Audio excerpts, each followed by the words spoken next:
Hey, I'm Larsonthewolf, and today I'm here with... Simple Fox. And the TheHenriGame show, man. And we're going to talk about a fairly popular AAA game. It's fairly popular. I think it's going to be a cult hit. Legend of Zelda. This is its most recent installment. It's called The Breath of the Wild. We all just finished it, or I just finished it, really. You were the one who was lagging behind. I also like the subversion meta that's not actually as funny as you think you are being. So. Oh, gee. Wow, thanks, guy. Shooting me down already in the beginning. Oh, boy. This is gonna be fun. First of all, I couldn't finish Breath of the Wild because I couldn't find a fucking Switch. So, just saying. Yeah, I want to give a quick story because Larson here tried to buy a Switch off the internet and got scammed. Then I went to his place. We got drunk. He asked me to look for a Switch. The next day I call him. He goes, "Hey man, what do you need?" What the fuck do you think I need? Are you going to pay me for this Switch that I just bought or not? Can I have the gray Joy-Cons? Yes, you can have the gray Joy-Cons. Yeah, Wow, you're a man. I found lifesaver. it all in all of 24 hours. Yeah. You look like a shitty friend, Larson. Just saying. What the fuck? Why am I a shitty friend? You didn't remember the conversation we had the previous night, although we were drunk. Oh, no, I just thought you left something at my camper. I Now, thought that's why you were calling me. You called me at like 8. I get up in the morning and go shopping early. Okay. Anyway, Oh, boy. so TLDR, 1 out of 10, what do you give it? I don't know, man. 8.5? Go on, Rick. I don't know, man. I really don't. This is so hard because I freaking love this game so damn much. But I don't know if it's like a 10 out of 10 because, it's not perfect. Yeah. So, we're feeling high numbers, without a doubt. I pick 9. So Okay. Yeah, for me it's like a solid 9.5, something like that. all right. So, start at the top with the graphics. We can if we want. I mean, it's got its own little art style. It's not necessarily highly defined, but it looks really pretty. Oh Yeah. man, it's super cool, man. I freaking love the art style. It's like I'm playing through a Miyazaki movie. Yeah, Yeah, I can see that. that actually is a pretty good analogy with it. Yeah, it's all pastel and faded and whatnot. Yeah. So long as the frame rates keep up, but that's a hardware thing, so Yeah. I'm not going to shoot. You've seen my TV, 58-inch TV. It's going Yeah. to stress that little switch. So like the thing- most FPS drops were in the cities, right? Or Yeah, when there's a lot of entities, I noticed. Yeah, Okay. Yeah. and so graphics good. That was easy. Yeah. What's the next piece? I don't go down a list. I just want to talk about the game, But when I first started playing it, I was put off by the weapon durability mechanic because the first few weapons you get don't last very long at all. No.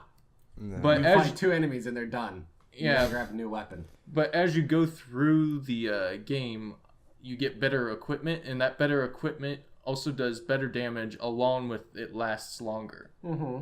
And it became less of a problem, and everyone's talking about the fact that the weapon durability should be a problem with the gameplay, but it's really not. Everyone adjusts to it. Fairly quickly. Yeah. My only big gripe with how they did the weapons is the fact that they don't rotate the weapons when it breaks, which it really should, especially with like bows. I think that's funny. man. Every time a bow breaks, you have to pause the game and go through your UI in order to pick the next bow. It should just cycle to the next bow. But I just thought it was funny because I'd use up a weapon and then have to panic and now have a new strategy to run away and cycle the weapons. That's not running away is not strategy. It's strategic retreat. Yes, it is. I mean, it depends, sure, but like, you can be just a pussy. That is also an option too. That's very true. That's what the sneaky clothes are for. So I'm proud of myself.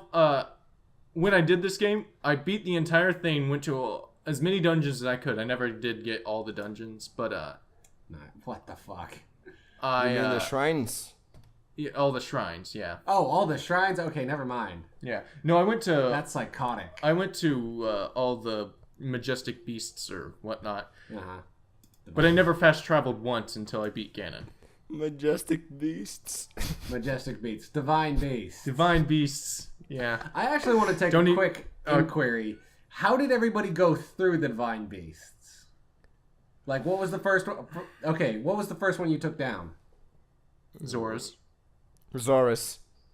Okay. Okay, then. What's the second? Mine was the camel. How the fuck did you do Camel Force? There's literally Zoras everywhere telling you to go that direction. Yeah, and I went that direction towards the Zoras and kept getting my ass kicked. Like, I kept getting killed, so I said screw it and went the other way. You get so many arrows if you go to the Zoras. Though. Yes, you do. You get a lot of lightning arrows. But I ended up going to the camel. Number 2 was the Zoro for me. What was number 2 for you guys? The bird. The camel. Number I was under the impression, because me and my roommate ran through the game, like I didn't assist her, and she ran through it the exact same way I did, at least taking down the Divine Beast, that order. And then my coworker, who also has the game, took him down in the same way. So I just thought that was almost, it showed linearity, but apparently you two broke that tradition. Can we all agree that the last dungeon that we all took down was the Gorons, the salamander? No, my last dungeon was the camel. No, actually my last dungeon was the Garlands. Jesus. I'm forgetting everything. Everybody's was usually the Gorons. People stayed away from that area just because the hotlands were a pain in the butt to get into. So I didn't know you could do like fireproof elixirs, so I just fucking tanked it through it. That is one of the options, and I appreciate that was an option of just get food and run. I appreciate the multitude of options, actually, the game gave you for these different areas. Like, some people, like Rick was saying, powered through and get to the springs to cool you off and whatnot. And others bought elixirs. I just made a super beefy elixir and then paraglided all the way over to where the Goron City clearly was, and then made a mad dash to buy the armor to stay alive. So, like, I didn't paraglide at all. And as I was, like, walking through stuff, as I was, like, walking through the village, the dude who was selling the armor entered in panic mode. And because I was, like, catching fire. And then he was like, you need to buy this now. And I was like, okay. I'm glad they added that little tidbit. I love your calmness. You're on fire. Yeah, okay. Okay, yeah. I can buy this for you. Yeah, okay. Okay, so what was the most underwhelming portion of the main story for you guys? The end, but I don't want to get into spoilers right now. We'll talk about the story at the end. There's a lot I want to unpack with that. Well, if we're trying to avoid the story and underwhelming parts, I never found, like, they had side quests, but at least personally, I never found, like, in a Fallout side quest and whatnot, you'll get one mission that's just go to this town. Okay, whatever, you do it. But there was never, like, a chain side quest that just blossomed into an epic adventure. It was always, go get this, bring it back, done. You know why that is? Because that would require a story. Oh, that's true. Dang, Larson. They never had an expanding. There was no side quest, like, I got lost in the side quests of the world, because you always do one, it was complete, you're done. It wasn't this one leads to another one that leads to they another also one give that you leads to really crappy items typically when you finished a side quest. It was something along the lines of, here's 100 rubies.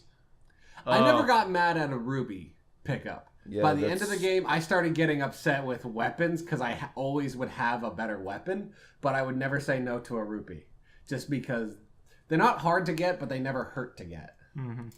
So, like, what I felt about the side quests is that, like, they were mostly smaller tasks, and that kind of felt like I was completing checklists after a while. But I just noticed that, like, after the first 10 hours or so.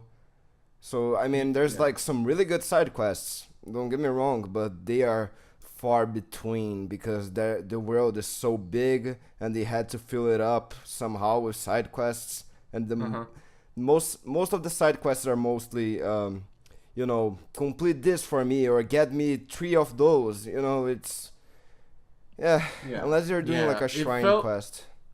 I had I was making notes before this, and I left the notes at home like an idiot. Well done. But one of the things I took down is all the side quests felt like those Skyrim randomly generated quests you always get. is there was like very little in complexity, but I did appreciate the fact that the shrine quests, how they nudged you towards shrines that are hard to find. Or some of the puzzles were to get at least just get into the shrines. I were fun. also found Kaz's little quests to be the most fun. The bird with the accordion. Oh, that's my favorite character, man. He'd give you riddles and you had to decipher the riddle. Did you find the one where he has a book full of all the places where he is at? The riddles? No, I did not. Yeah, you can. It's really cool, and that's a thing that, as I like maps, and a lot of the missions in the game make you use the map. You can use like different context clues from whether it's the backing out your memory of the pictures or whatnot. You can go, oh, those are the Twin Peaks in the background, and there's a big lake in front of it. It must be somewhere over here on this map, and you set down a point and head over there. For the memory missions. Yeah, that was really cool. And then for Kaz, it said, oh, it's over in so-and-so lake. It's right below this town, so-and-so feet. And you look on your map, and you mark that there, and you can mark all the places he's gone to without consulting the internet and finding all the places that would otherwise be impossible to find. I thought that was really cool. And they continue to do that. If you bought the DLC, that's also how you find a bunch of the other materials, is they use... It's a flooded town in so-and-so. They give you more riddles. Ew. The first DLC is kind of a meh.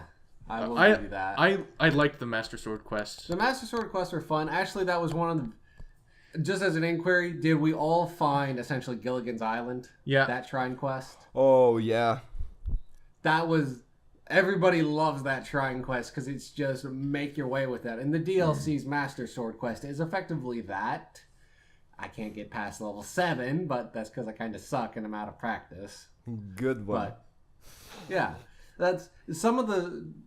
Solving the riddles for the shrine quest, but again, there weren't that many. And I would have liked a quest that was an adventure that made the world seem more alive than helping somebody cook dinner. Give me something that just leads. Tell me to go find your son. I get halfway into a dungeon and go, wait a minute, what happened? And start exploring something else. Get sidetracked on my side quests. I would love that. Oh man, I didn't like. I got some quests. There were like along the lines of, go find my missing wife. Go find my missing children, and I never found them. And I was like, okay, guess I'm a shitty hero then. Yeah, I found one that was like a guy got separated from his party in the canyon, Gerudo Desert. Mm-hmm. And then you go up and you walk along these traces in these trusses, in the canyon, and you kill all the goblins and whatnot. And you go along and save them. And the funny part is they all have shit to talk about the guy that escaped when you go. Yeah, because he ran away while they were all being attacked. Right. Which was interesting. Yeah. But like, there was... I don't think there were many side quests that were like in the level of Majora's Mask per se, where like you actually feel an emotional connection to the characters. And that's because all the characters are kind of bland, in a sense. Except like... Yeah. It's because they are interesting in a visual standpoint, but they never do anything that's interesting. Yeah, I'll get into that deeper when we talk about. We might as well story. Start spoiling. All right. The game is mostly story. Well, I wanna go into a couple other things because we've been talking kind of meh about it, yet we give it all 9s and 8s. So I think it goes to the side of I like the combat in this game is phenomenal. It's not as tight as like a Dark Souls and whatnot, but it's not trying to be. It's trying to be more fun than it is challenging, frankly. Yes. Yeah. And unless you get the DLC and do the Masters version, in which case you're insane. Well, that's the thing. The Master's Quest needed to be in the original game because after I finished the Master Quest and I beat all 3 levels, I understood how to use the game's mechanics to their fullest. Like, I was using slow motion all the time and taking down guardians without flinching and shit. It was great. But, yeah, there's a whole...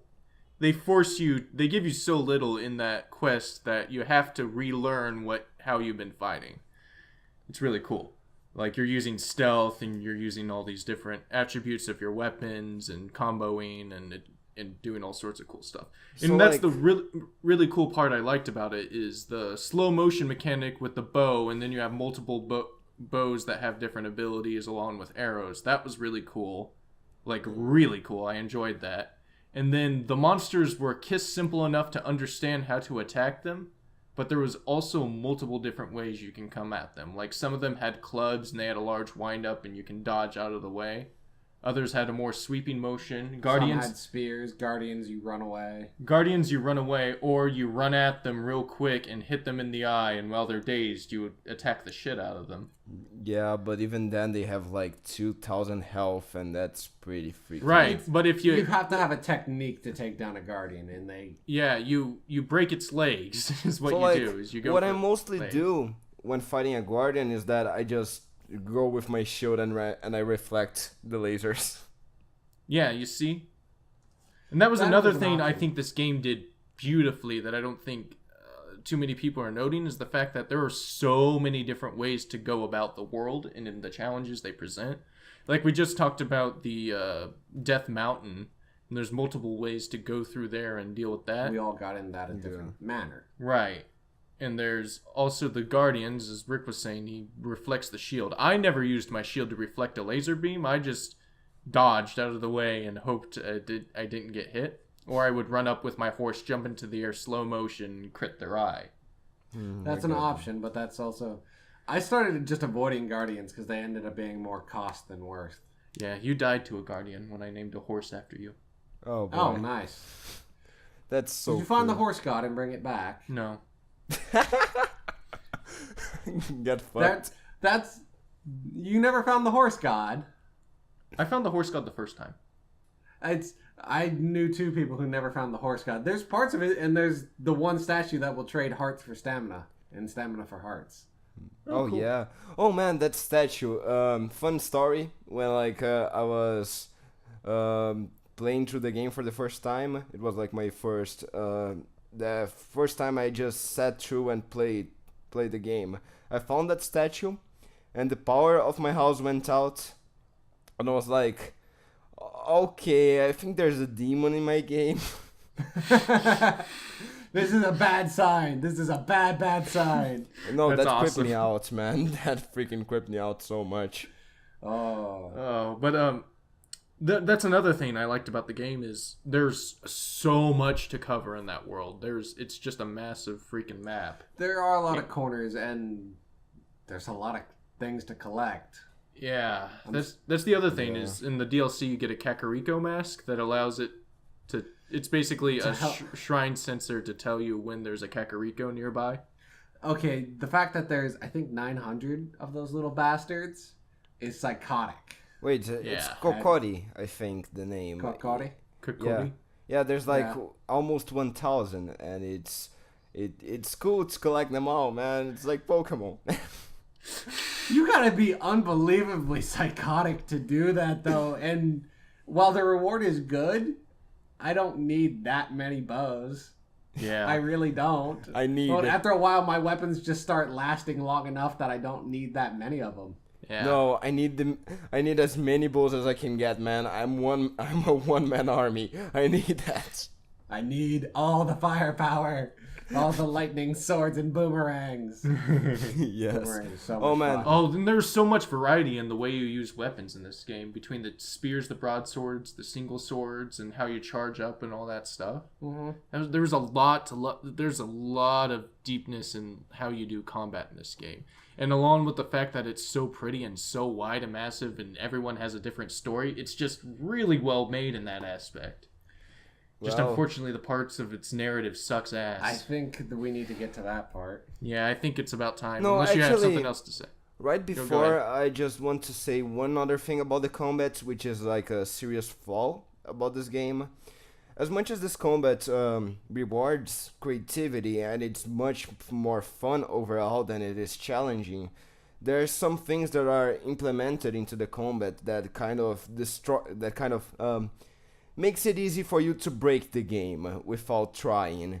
And it's like the flurry attack, the slow motion when you dodge, and then you can do like a a bunch of attacks Combo. on the enemy. Mhm. Yeah, like that freaking giant combo. It's broken.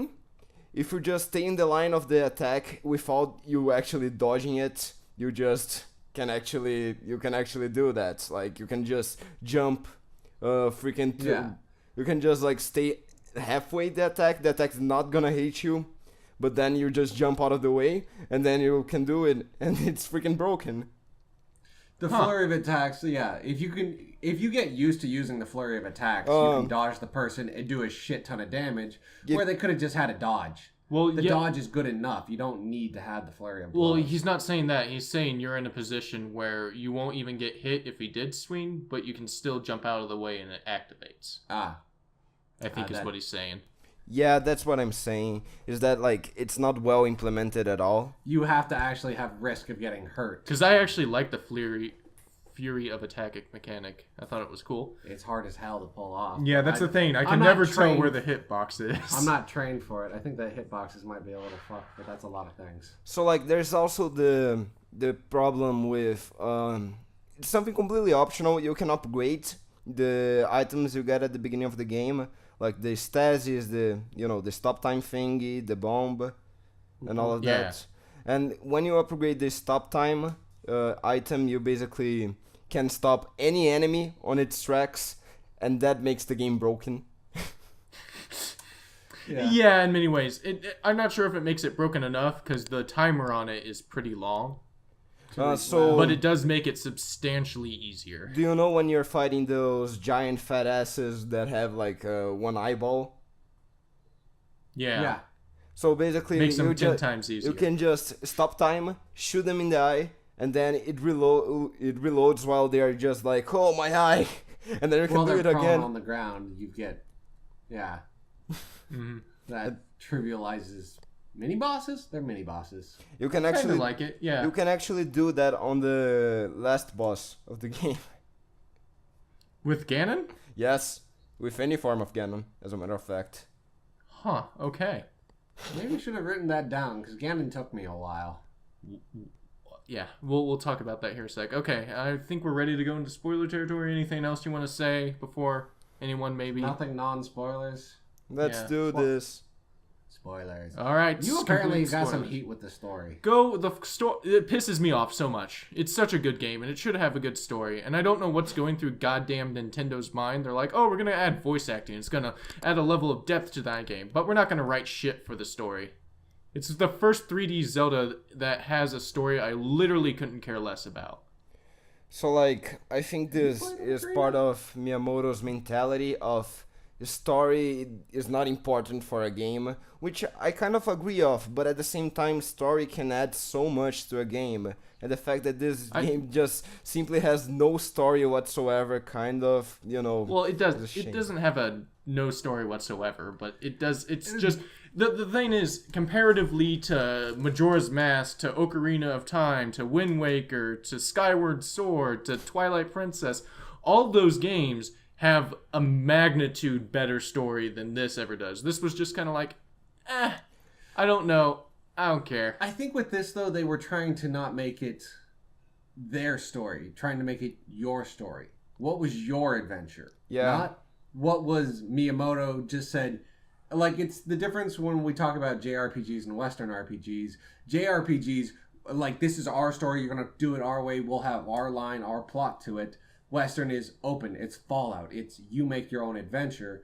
I think they were trying to do Breath of the Wild more in the Western RPG style of, this is your story. Well, they did a bad job with that, too, because literally all of your dialogue choices don't mean anything. You don't They're all meaningless. And the story, the character you play is still a defined person with his own personality, kind of, sorta. He needed one, because in every cutscene I had, I'm like, why are you staring blankly? Why do you have a 1,000-mile stare, Link? Oh man, that's me with Ocarina of Time, man.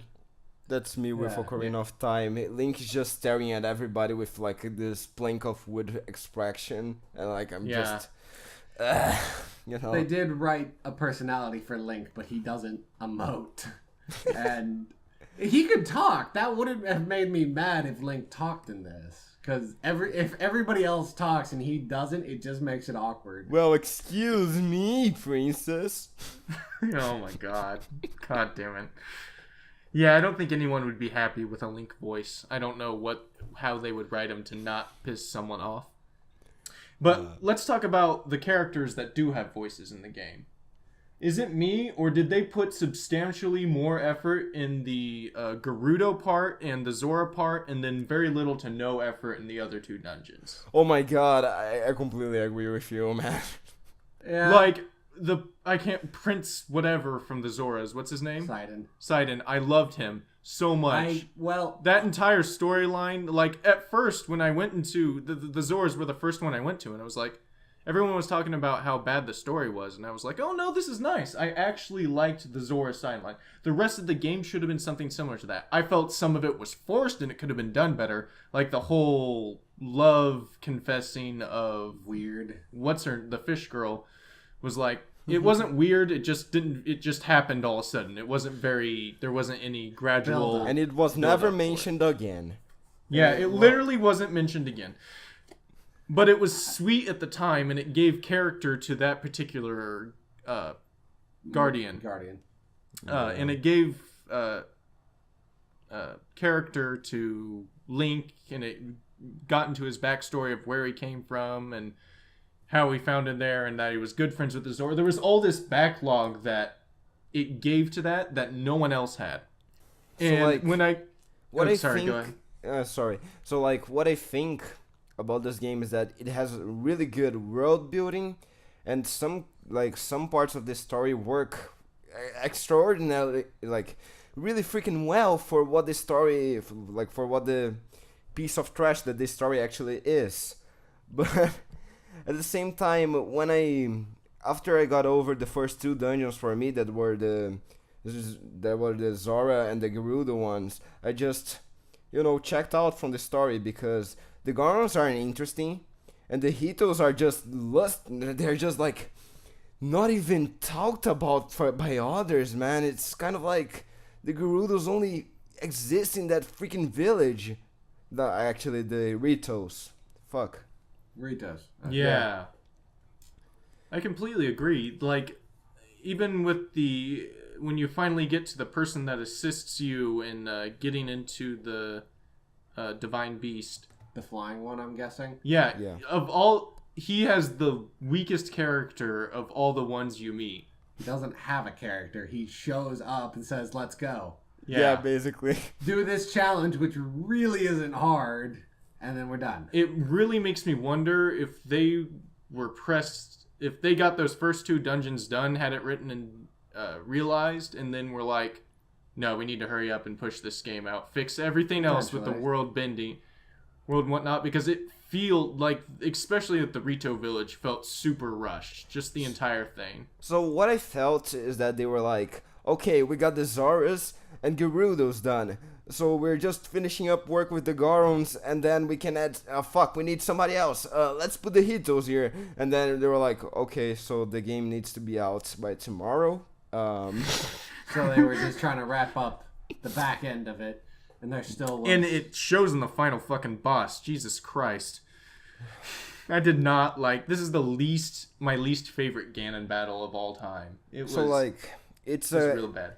Let's enter into a problem the game genuinely has. Is that the world is connected with Link. The more enemies you kill, the stronger enemies start appearing, the stronger weapons. However, the dungeons are not connected to the world, and the bosses stay just as easy as they would if you just, went there with like 3 hearts, you can still beat every boss with ease.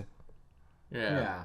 And that's the problem with like the last boss as well, is that the freaking last Ganon part, when you have like a fully upgraded armor set, and you have like all the freaking champions powers, you just destroy that dude. Yeah, and that was a problem I think they had, is a lot of formerly in the 3D Zeldas, boss battles were kind of like a puzzle game. You tried to figure out how to get the red pulsing thing out and how to hit it. Yeah. Basically. And in this one, you don't have any new tools or really very many tools to elaborate on in order to attack Ganon, in order for there to be a puzzle.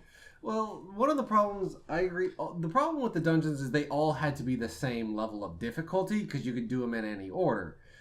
But that doesn't mean they still can't be difficult in their own respects. I'm upset, like the elephant had nothing to do with water. You could have made a type of water type dungeon that relied heavily on the ice power. But no, And but then- he had a hose, the elephant, so it's totally Yeah. a water thing. Yeah, I actually liked the way you interacted with the dungeons. I thought they were too short, Yeah. and I Way much rather too short. And I thought like I'd rather have a traditional, well-made dungeon, like linear and whatnot.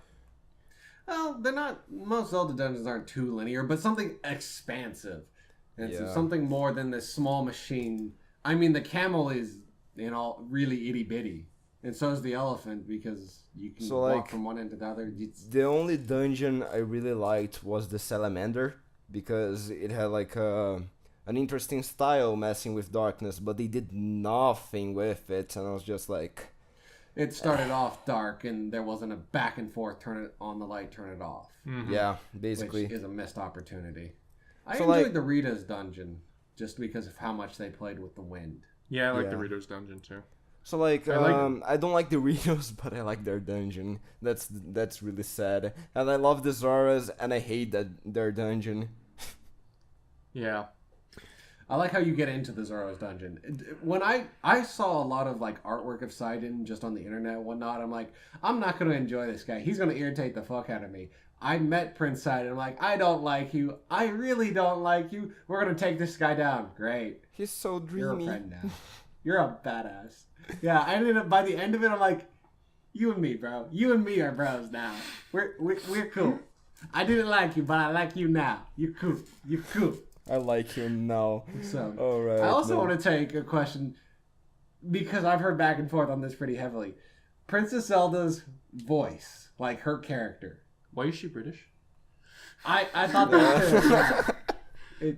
She's royalty. She has to be British. That's just how it works. Haven't you heard about Princess Leia and her totally real British accent? I mean, it's kind of British, but yeah. I thought that was just an American thing that associates British with nobility, but apparently that's a lot of countries. So like, I hate the voice acting in general in this game. I think the localization process was very stupidly handled. It was I'm not sure if it was localization or just voice actor ability. I don't know. I felt like there wasn't much in writing that I had a problem with. I think, I mean, maybe in the long term, in the amount of information they're giving me, but the writing itself that they did give me didn't feel low quality to me. So yeah, it didn't feel low quality, but like my main problem is the voice acting. And if you want to make a game that has voice acting, make it good. That's the only thing you need to do. I don't know why they didn't. They made a big deal about the fact that this is the first Zelda and with a voice actor, and then they just completely flubbed on their voice actors. A lot of them. I was okay with Princess Zelda's and Sidon's. No, Zelda went off and on. I liked some of Zelda's lines because I felt they were well delivered, and then some of them were just like... I like the fact that her character was a nerdy princess who is in way over her head. Yeah, man. She's not 100% sure of what she's supposed to be doing because nobody's 100% sure of what she's supposed to be doing. Yeah, she definitely was the most interesting character in the entire game. Mm. But That's not it saying had much, no though. payoff whatsoever. There's That was the thing. They were building up this whole... She doesn't understand her abilities, and then the payoff was the fact of randomly she was able to access her abilities, and that's why you're still alive, basically. Well, Yeah. And then... yeah. And at the very end, like the very end of the game, I was like, wow. And they had the whole scene. First of all, how are you still alive? I would be okay if Zelda died. That's what I was half Jesus. expecting. Yeah. Well, like her spirit was just holding it there, and now we're done. Ganon's down for the count. You can go take a nap. You can go to the next life. Like, You yeah. can go to the next life. Well, man. it is the reincarnation. That's all they talk Yeah. about. It's just reincarnations and Yeah, whatnot. this So- world works her- on she basis gets a of timeout. information. She gets a timeout. But Yeah, basically. why was there no post game? Why was that not a thing? Yeah. Am I allowed to get mad about that? Because that's one of those things where we can always ask for something to be there. It's been a while since 2006, guys. Don't make the same mistake as Fallout 3. It's because they took so much long to. They took like a freaking amount of time to make this game, and they had to rework a lot of the stuff after the first announcement. That's why they delayed the game, and that's why they were like, "Fuck! If we don't release this game now, the way it is, we're gonna lose so much money." And it felt rushed with the boss battle at the end, like especially the final form of Ganon. I was like, "Wow, this is not meant to be epic," but I kept on screwing up, and then it really wasn't gonna kill. Man, even Hyrule Warriors did it better. Yeah, didn't play that. I didn't either. But yeah, it's a shit game, but with interesting things. But my point though is what I wanted to get to was, where did the arrow of light, the bow of light, or whatever the fuck you got, where did that come from and why? Why did that have to be a thing?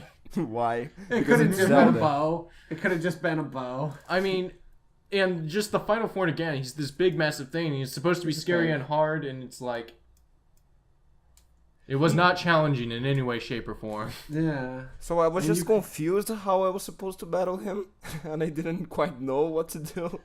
So that's why. To explain it, and that doesn't help the situation. Yeah. Oh man. So I think what they should have done is that they should have like taken half of the weight fairies out, because you don't need that many armor upgrades. Mm-hmm. No, not really. And that would make, and they should have like done the thing where they scale up the difficulty on the bosses depending on the number of monsters you killed. They could have a monster presence in the dungeon that actually made it difficult, and then the dungeons naturally scale on. Oh fuck it. And the enemy variety, it fucking sucked. Yeah, after a while, it only took an hour or two before you've seen it. Wait, Rick, are you telling me you weren't challenged by the chews at all? The choo-choos? Oh, the choo-choos were the most challenging ones. Yeah. I did like how you could shoot the choo-choos with different arrows and it made different slimes. Right. So if it was a blue one, you could hit it with a fire arrow and it's like, red slime, yay! So you could kind of farm them, but it didn't matter how big you got, you could kill it with a rock. Yeah. Yeah. Actually, you could like use the choo-choo jellies as bombs, depending on their elemental variety. So you could basically set up traps for enemies. And I thought that was pretty cool. Yeah, it was pretty cool. They had a bit of a creative engine. Like with the one of the octopus organs, you could put it on a raft and it'd actually take the raft into the air. Oh my god, would it? I didn't even think about that. Oh yeah, shit. Yeah, it does, but it hardly gets 5 feet off the ground before they pop. They don't last very long, and you need to put down a lot of them to get a raft off the ground. We'll go into the living room here shortly and try it. You can also just pick up like the freaking like a freaking tree stump, or no, you actually cut off the tree and then stop time and then you become freaking mercenary Tal. You just punch that. Launch it at motherfucker. Oh, I'm so sick of the assassins.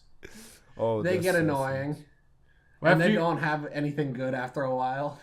Yeah. Oh wait, did you make a Dragon Ball reference? Good for you, Rick. I just realized that. I understand what you're coming from now.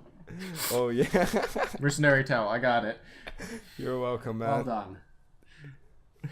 It took me a while to figure out his name is English, so. But that's fair. But yeah, I got tired of like the assassins randomly popping up after you killed the Naruto villain. That their big boss was a Naruto villain. Let me rephrase that. He was a bad Naruto villain. He was the corny, weird Naruto villain. He wasn't the dangerous or scary ones. He was overweight. What's the problem with being overweight, okay? In this world, overweight villains can still be scary. They can still be villains. Scary villains, you're gonna have to work hard for. You're saying Dr. Eggman's not scary guy? No.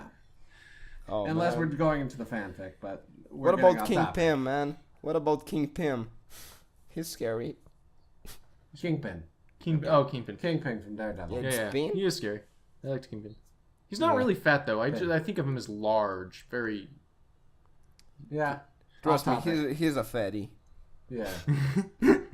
No. So we have a lot of good things to say about Breath of the Wild, but we also say by the end of it, they were just trying to push the story. They were trying to rush it out, get it complete, and then get the game. Here's the thing. After about... I put, I think, 120 hours in the game. Well done. Because I didn't fast travel. But, after about 80 hours or so, I was just like, okay, I want to be done with this. I'm done. There's nothing more. I don't want to look any further because it's getting really samey. What am I going to do? Hop over the hill and see another chest guarded by a bunch of goblins?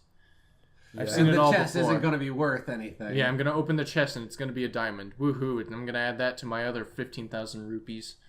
Yeah. So, I think this is the Zelda game that I spent the most time on it. And it was really worth it. Like, exploring was just was just a good payoff for me.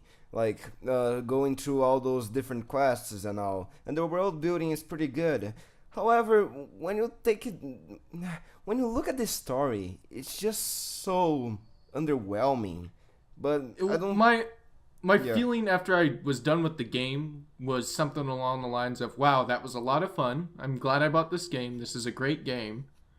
I can't wait to see what they do with it with the next iteration. Yeah. We still got one DLC coming out in Christmas that is supposed to add dungeon story. And wink post-game, maybe. We don't know.